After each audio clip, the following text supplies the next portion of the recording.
En 1931, un mathématicien de 25 ans a détruit, avec une seule preuve, le rêve le plus ambitieux des mathématiques, celui de tout démontrer, un jour, avec une certitude absolue.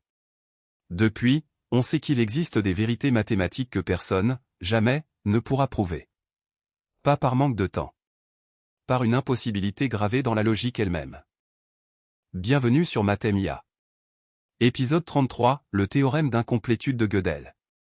Peut-être la découverte la plus vertigineuse du XXe siècle, et la suite naturelle de notre épisode sur Turing, après les limites du calcul, voici les limites des mathématiques elles-mêmes.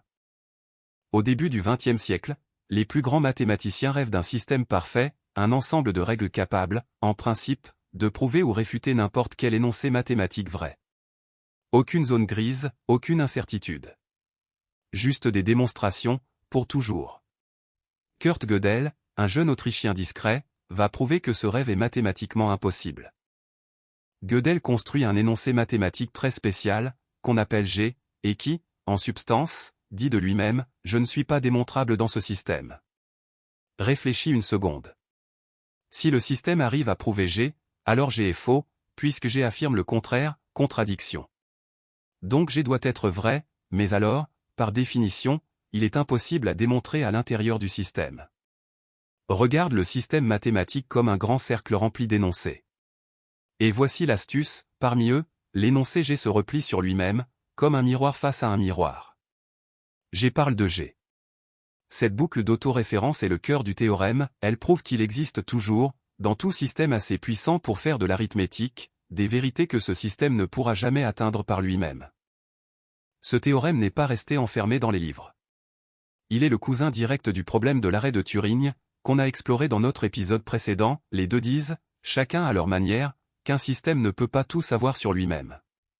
Aujourd'hui, aucun logiciel de vérification, aussi sophistiqué soit-il, ne peut certifier à 100% qu'un programme complexe est parfaitement correct. Je fais le test avec l'IA. Je lui demande si elle peut, en principe, vérifier la validité de tous les énoncés mathématiques possibles, sans exception, avec une certitude totale. Une intelligence artificielle entraînée uniquement sur des règles logiques se heurterait elle aussi, au mur de Gödel? Sa réponse rejoint exactement Gödel, non, aucun système formel assez riche pour faire de l'arithmétique ne peut être à la fois complet et parfaitement cohérent. Même la plus puissante intelligence artificielle du futur, si elle raisonne avec la logique mathématique classique, héritera de cette même limite fondamentale. Ce n'est pas un problème d'intelligence. C'est un mur logique universel. Le plus troublant dans cette histoire? Gödel, obsédé par la certitude et la preuve absolue, a développé plus tard une paranoïa extrême, persuadé qu'on cherchait à l'empoisonner, il refusait de manger toute nourriture non préparée par sa femme. Quand elle a été hospitalisée en 1977, il a cessé de s'alimenter. L'homme qui a prouvé les limites de la certitude est mort, en 1978, à cause d'un besoin de certitude absolue qu'aucune preuve ne pouvait combler. Certaines vérités existent, sans qu'aucune preuve ne puisse jamais les atteindre.